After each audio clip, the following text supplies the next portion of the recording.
Hello students. अब हम question number 7 को सॉल्व करेंगे और इस क्वेश्चन को हम लोग टैली प्राइम पर सॉल्व करेंगे। तो क्वेश्चन नंबर 7 देखिए हमारे सामने है और क्वेश्चन नंबर 6 की ही तरह इसमें भी कंपाउंड एंट्री कही गई है। तो पहला जो एंट्री कहा गया है वो ये है, Ramesh Goyal started business with capital,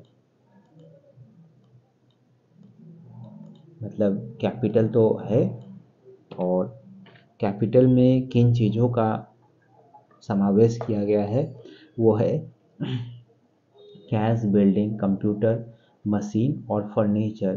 तो नियम के अनुसार ये सारी चीज़ें हमारी डेबिट में रहेंगी और कैपिटल अकाउंट आपका रहेगा क्रेडिट में। सबको जोड़ लीजिए, 2 और 3 5, 5.5, 5.5 और 1.5 7, 7 लाख और 1 लाख हो गया टोटल 8 लाख। तो कैपिटल का टोटल हो जाएगा 8 लाख रुपए का। अगली एंट्री की तरफ चलते हैं, account open in axis bank. तो पहले भी मैंने आपको बताया है कि जब अकाउंट ओपन होता है तो आपका कैश क्रेडिट में रहता है और ये कभी कभी हिडन रहता है, उसको आपको अपने से लगाना पड़ेगा और बैंक अकाउंट यहाँ पर डेबिट में हो जाएगा। एक एक्सपेंस है एडवर्टाइजमेंट एक्सपेंस, किसी भी प्रकार का एक्सपेंस होता है तो वो डेबिट में जाता है और ये एक्सपेंस गया है चेक के थ्रू। तो चेक होने पर कहाँ से आपका पैसा कटता है, वो आपके बैंक में से पैसा कटता है, तो आप उस बैंक को क्रेडिट में कर लीजिए। फिर देखिए 2 एंट्रीज है परचेज की। तो मैंने आपको बताया है कि जब भी परचेस होता है तो परचेस को ही गुड्स परचेस होता है तो परचेस को डेबिट में रखिएगा, और कोई चीज़ परचेस होता है तो उस चीज़ को डेबिट में रखिएगा। और यहाँ रतन से परचेस हो रहा है, यहाँ कैश से परचेस हो रहा है, तो इन चीज़ों को हमने क्रेडिट में रख लिया। यहाँ पर देखिए, यहाँ पर भी परचेस है लेकिन गुड्स के अलावा किसी और चीज़ का परचेस, जैसे कि मशीन का परचेस हो रहा है, तो हम यहाँ पर क्या करेंगे, मशीन को डेबिट में रख लेंगे। यहाँ पर परचेस को डेबिट में मत रखिएगा और यहाँ पर कैश को आप क्रेडिट में रख लीजिए। इसी प्रकार आगे बढ़ते हैं, जहाँ सेल होता है तो सेल को आप सीधे क्रेडिट में डाल दीजिए और जिस चीज़ से सेल हो रहा है, कैश से हो रहा है, तो कैश को क्रेडिट में, क्योंकि अगर आप सेल करते हैं कैश में तो आपके पास कैश इंक्रीज होता है। अच्छा, विड्रॉ कैश, यहाँ पर विड्रॉ का क्या मतलब है कि मालिक अपने से, अपने कंपनी से कुछ पैसा निकाल रहा है अपने खर्चे के लिए। तो ये समझ लीजिएगा कि मालिक अलग होता है और कंपनी अलग होता है। तो मालिक जब भी पैसा निकालेगा उस खाते को कहा जाता है ड्राइंग अकाउंट, उसको डेबिट में रखा जाता है और कैश को रख लेते हैं क्रेडिट में। अब आते हैं कैश डिपॉजिट ऑन बैंक। तो कैश आपका कम हो रहा है, क्रेडिट में जाएगा, और बैंक का मतलब कौन सा बैंक, बैंक का मतलब ऑब्वियसली वही बैंक जहाँ पर आपका खाता है। तो इस कंपनी का खाता कहाँ पर है, ऊपर देख सकते हैं एक्सिस बैंक में इन्होंने खाता खुलवाया हुआ है, तो ये हो गया एक्सिस क्रेडिट में। गुड्स सोल्ड टू विनोद, किसी भी कंपनी को सेल होता है तो उस कंपनी को रख लीजिए डेबिट में और सेल्स को रख लीजिए क्रेडिट में। यहाँ मैं आपको फिर से एक बार बता दूँ, लाल वाली सारी चीज़ें क्रेडिट की हैं और ग्रीन वाली सारी चीज़ें डेबिट की हैं। Cash paid to Vinod, cash paid to Ratan, यहाँ पर कैश को आप क्रेडिट में रखिएगा और रतन को आप डेबिट में रख लीजिएगा। फिर देखिए 2 सेल्स की एंट्री है, तो मैंने क्या बताया कि जब भी सेल्स की एंट्री होती है तो यहाँ पर सेल को आप सीधे क्रेडिट में रख लीजिए और जिसको भी सेल हो रहा होगा उसको आप डेबिट में करेंगे। तो यहाँ पर विनोद और रमेश को हमने डेबिट में कर लिया। अब इसके बाद देखिए कैश रिसीव हो रहा है, कैश रिसीव होता है तो कैश को आप डेबिट में रख लीजिए और जहाँ से कैश रिसीव हो रहा है, पहला तो विनोद से मिल रहा है तो विनोद को क्रेडिट में कर लीजिए, दूसरा रमेश से मिल रहा है तो रमेश को भी क्रेडिट में कर लेंगे। और उसके बाद है सैलरी और रेंट, दो खर्चे हैं। पेमेंट जब भी होता है तो कैश में पेमेंट होगा तो कैश को ही क्रेडिट में रखते जाएंगे, और जिस चीज़ में ये सैलरी डेबिट में और रेंट भी डेबिट में ही चला जाएगा। इस तरह से ये एंट्री भी हो गई दोनों। और यहाँ देखिए कुछ और चीज़ें परचेस हो रही हैं, कंपनी अपने यूज़ के लिए कंप्यूटर, मशीन और फर्नीचर ये सारी चीज़ें परचेस कर रही हैं। तो हम कंप्यूटर को डेबिट में रख लेंगे, मशीन को भी डेबिट में रख लेंगे, फर्नीचर को भी डेबिट में रख लेंगे, और लास्ट में किससे ख़रीदा जा रहा है, यादव एंटरप्राइज से ख़रीदा जा रहा है, तो इसको आप क्रेडिट में रख लीजिए। और टोटल हो रहा है 1,30,000 रुपये का। इसके बाद हमने लिस्ट ऑफ अकाउंट भी बना लिया है। कैपिटल सेल परचेस हमेशा की तरह उन्हीं नामों के अंडर टाइप में जाते हैं, जैसे कैपिटल का कैपिटल, सेल का सेल और परचेस का purchase. Building, machine, furniture, computer ये सारी चीज़ें फिक्स्ड असेट में जाती हैं। आगे बढ़ते हैं। रतन और एडवर्टाइजमेंट ये दोनों से परचेस हो रहा है तो दोनों ही सैंड्री क्रेडिटर्स होंगे। एक्सिस बैंक बैंक अकाउंट होगा। ड्राइंग अकाउंट का अंडर टाइप भी कैपिटल होगा। रमेश और विनोद दोनों ही सैंड्री क्रेडिटर्स है। सैलरी, रेंट और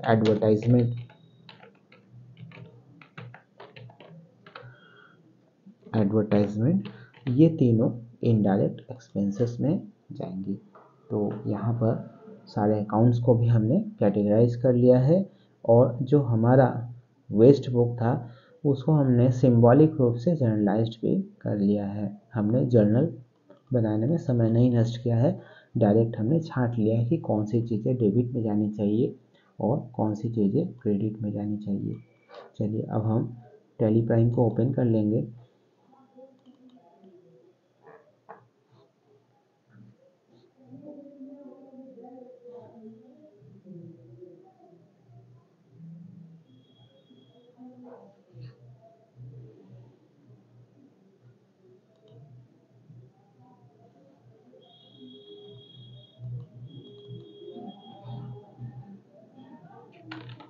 और अमित 7 नाम से एक कंपनी क्रिएट कर लेंगे।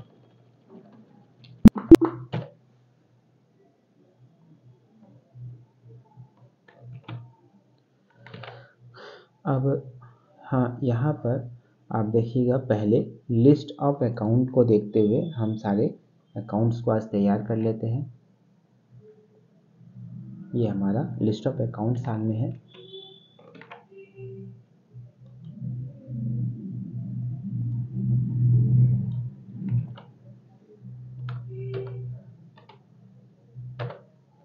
तो पहले अकाउंट का नाम क्या है, कैपिटल अकाउंट है और उसका अंडर टाइप कैपिटल है।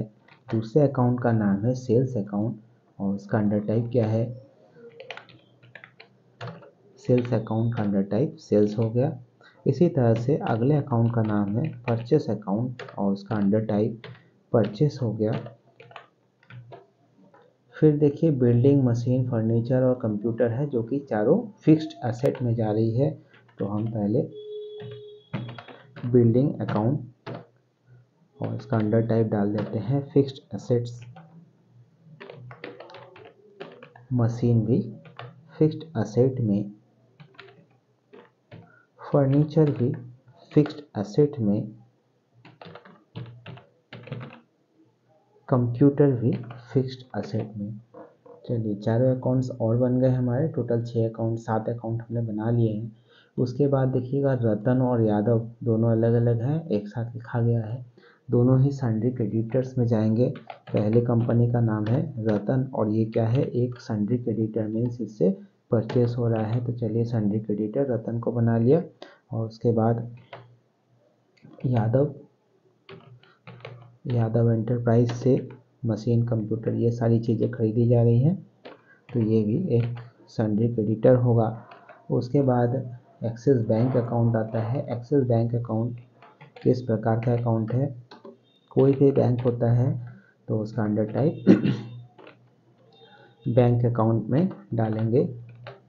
उसके बाद है ड्राइंग अकाउंट जिसका अंडर टाइप कैपिटल है।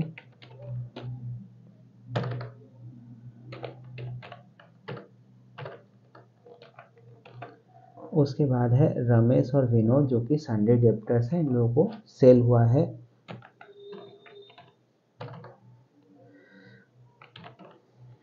ये हमने संडे डेप्टर सेलेक्ट किया और विनोद ये भी संडे डेप्टर सेलेक्ट किया।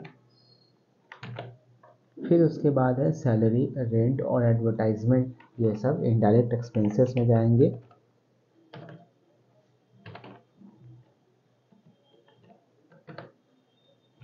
सैलरी, रेंट और एडवर्टाइजमेंट। तो हमने सारे अकाउंट्स तैयार कर लिए हैं। अब हम बैक कर लेंगे। बैक करके चलते हैं वाउचर्स पर और यहाँ से जर्नल वाउचर को सिलेक्ट कर लेंगे। अब एंट्रीज को देखते हैं। पहला एंट्री हमारा, क्योंकि कंपाउंड एंट्री है, 6th वाले क्वेश्चन में हमने बताया था कि कंपाउंड एंट्री कैसे करते हैं। यहाँ पर मैं फिर से एक बार आपको दोहरा देता हूँ। ये सारी चीज़ें डेबिट में जाएंगी। Cash, building, machine, furniture and computer. तो देखिएगा कैश का 2 लाख रुपए है। सबसे पहले हम कैश को डालते हैं। कैश का 2 लाख हो गया। फिर डेबिट कर लीजिएगा। बिल्डिंग का 3 लाख रुपए है। फिर इसको डेबिट कर लेंगे। कंप्यूटर देखिए 50,000 है।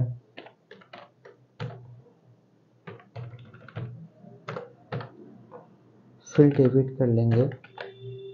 कंप्यूटर के बाद अगली चीज़ देखिए मशीन है 1.5 लाख रुपए का।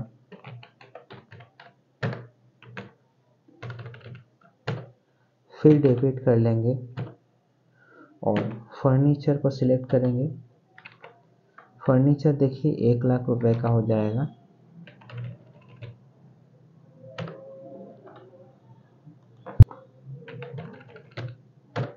और लास्ट है कैपिटल।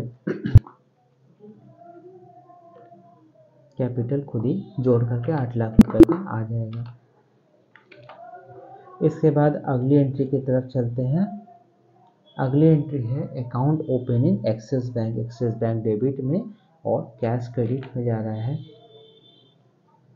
तो एक्सिस बैंक हम डेबिट में रख लेंगे। 20,000 रुपये डालना है। कैश को क्रेडिट में डाल लेंगे। उसके बाद अगली एंट्री है advertisement expenses on cheque. Advertisement के आगे 20,000 रुपये लिख लीजिएगा और चेक के बजाय हम लिखेंगे एक्सिस बैंक। फिर अगली एंट्री है goods purchase from Ratan trading. तो परचेस डेबिट हो जाएगा। 50,000 रुपये डालना है। 50,000 रुपये और यहाँ पर डाल देते हैं रतन ट्रेडिंग। यहाँ पर हम कोई रेफरेंस नंबर भी बना लेते हैं और अच्छा लगेगा। तो परचेस है तो हम यहाँ पर P1 डाल देते हैं रेफरेंस नंबर। बिलिंग के समय हमें सुविधा होगी। उसके बाद देखिए purchase, goods purchase on cash. तो यहाँ पर परचेस को आप फिर से एक बार डेबिट में रख लीजिएगा। 50,000 रुपये का ही है अमाउंट। कैश कर देते हैं। फिर देखिए मशीन पर परचेस ऑन कैश 20,000 रुपये का। यहाँ पर आप मशीन को डेबिट में रख लीजिएगा 20,000 रुपये। और ये भी कैश में ही परचेस हो रहा है तो कैश को क्रेडिट में रख लेंगे और आगे बढ़ा देंगे। इसके बाद है सोल्ड ऑन कैश 80,000 रुपये का। तो कैश को डेबिट में 80,000 और सेल्स अकाउंट को क्रेडिट में रख लीजिएगा। उसके बाद है drawing account debit, cash account credit. Goods sold on cash 80,000 का होना चाहिए था। थोड़ा सा मिस्टेक शायद हुआ है, पहले उस मिस्टेक को ठीक कर लेते हैं। डेबुक पर चलते हैं और ये कैश नहीं, ये देखिए सही है। तो हम फिर वापस चलते हैं अपने वाउचर्स पे और यहाँ पर आपको ड्राइंग डेबिट कैश क्रेडिट 60,000 रुपये दिखाना है। तो 60,000 रुपये और कैश क्रेडिट 60,000 रुपये। अगली एंट्री है कैश डिपॉजिट ऑन बैंक। तो एक्सिस बैंक डेबिट में 20,000 रुपये और कैश क्रेडिट में 20,000 रुपये। उसके बाद है सोल्ड टू विनोद 1,20,000 रुपये। विनोद डेबिट में 1,20,000।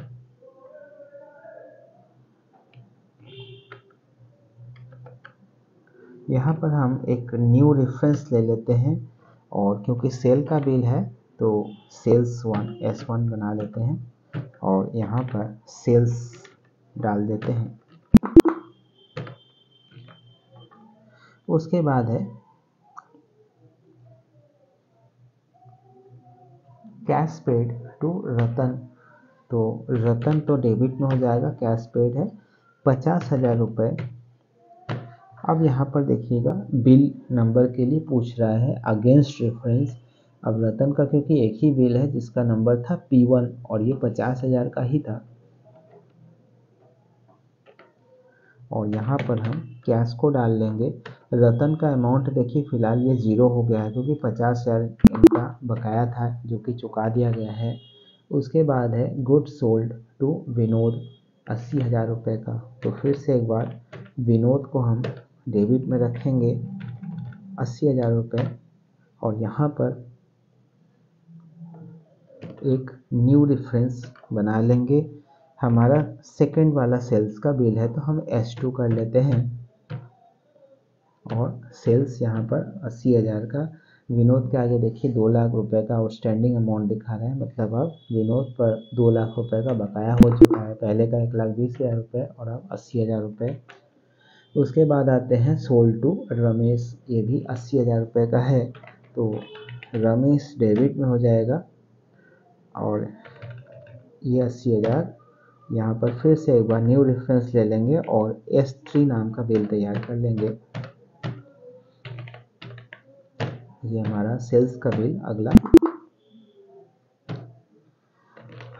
फिर उसके बाद आते हैं कैश रिसीव्ड फ्रॉम विनोद 1,20,000 रुपये का। तो कैश हमारा अब डेबिट में रहेगा 1,20,000 रुपये और उसके बाद हम विनोद को ले लेंगे क्रेडिट में 1,20,000 रुपये, इसमें भी डाल लेंगे।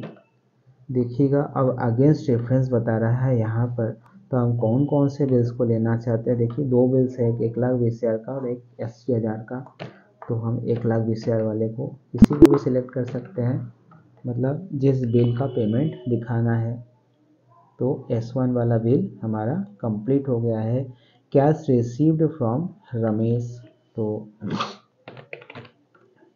कैश को हम डेबिट में रख लेंगे 60,000 रुपये यहाँ पर और रमेश को क्रेडिट में रखेंगे। यहाँ पर भी अगेंस्ट रेफरेंस दिखा रहा है, देखिएगा रमेश का 80,000 बकाया था, इसमें से उन्होंने 60,000 पेमेंट कर दिया है S3 वाले बिल के अगेंस्ट। ठीक, उसके बाद है पेड सैलरी ऑन कैश। ये सैलरी डेबिट में 20,000 रुपये डालने हैं और ये कैश हो गया। उसके बाद है paid rent on cash, rent को डेबिट में रख लेंगे 20,000 रुपये और कैश, तो ये भी हो गई। उसके बाद लास्ट हमारा बचा हुआ है परचेस कंप्यूटर, मशीन और फर्नीचर। तो कंप्यूटर कितने रुपए का लिया जा रहा है, 30,000 का। फिर डेबिट कर लीजिएगा मशीन देखिए 20,000 का है।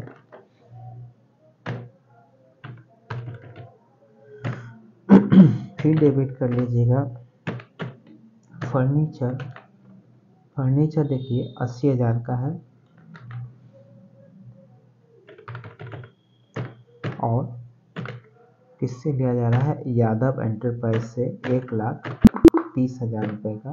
तो ये हमारी सारी एंट्रियाँ हो गई, टोटल 18 एंट्री। अब ये 19वां नंबर का मांग रहा है। अब हम बैक कर लेते हैं,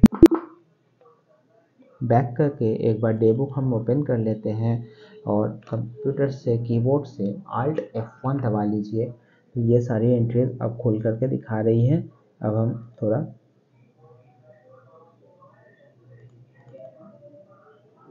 एक बार चेक कर लेते हैं सारी एंट्रियाँ सही है या नहीं।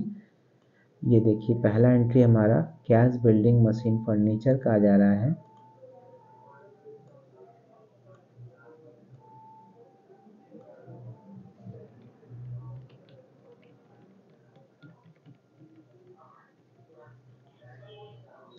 तो कैश बिल्डिंग मशीन फर्नीचर की एंट्री ये वाली हो गई। उसके जस्ट बाद axis bank debit cash credit ये वाला हो गया। फिर advertisement debit axis bank credit ये वाला हो गया। परचेस की 2 एंट्रियाँ हैं, ये परचेस रतन परचेस कैश ये हो गया। परचेस मशीन यहाँ पर हो गया। उसके बाद गुड्स सोल्ड डेबिट में कैश और क्रेडिट में सेल्स ये हो गया।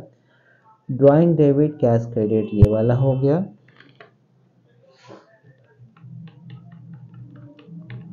Cash deposit to Axis bank, तो ये Axis bank debit cash credit ये हो गया। फिर उसके बाद आते हैं ये सेल्स की एंट्री पर।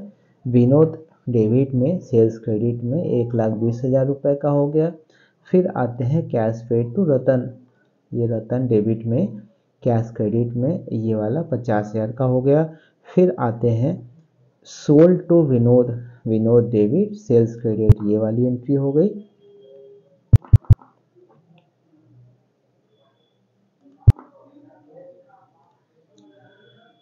उसके बाद है सोल्ड टू रमेश, तो ये रमेश डेबिट सेल्स क्रेडिट हो गया। फिर उसके बाद cash received from Vinod cash debit Vinod credit ये हो गया। कैश रिसीव फ्रॉम रमेश ये हो गया। सैलरी पेड है सैलरी डेबिट कैश क्रेडिट ये हो गया। रेंट डेबिट कैश क्रेडिट ये हो गया। और लास्ट एंट्री है कंप्यूटर मशीन फर्नीचर तीनों डेबिट में और ये यादव एंटरप्राइज क्रेडिट में। तो सारी एंट्रीज देखिए हो चुकी हैं। तो अब हम बैक कर सकते हैं। बैक करके डिस्प्ले मोर रिपोर्ट्स पे चलेंगे और ट्रायल बैलेंस खोल लेंगे। हमारा जो ट्रायल बैलेंस है इस क्वेश्चन का 12,90,000 का आ रहा है, क्वेश्चन नंबर 7 का। तो आप लोग भी अपना चेक करिएगा और देखिएगा क्या आ रहा है और उसका स्क्रीनशॉट मुझे ज़रूर से भेजिएगा। और सही ना हो, अगर गलत हो तो भी मुझे बताइएगा कि कितना आंसर आ रहा है। Thank you for watching. अगला क्वेश्चन 8वां नंबर का होगा और वो भी कंपाउंड एंट्री पर आधारित होगा, तो उसको भी ज़रूर से देखिएगा।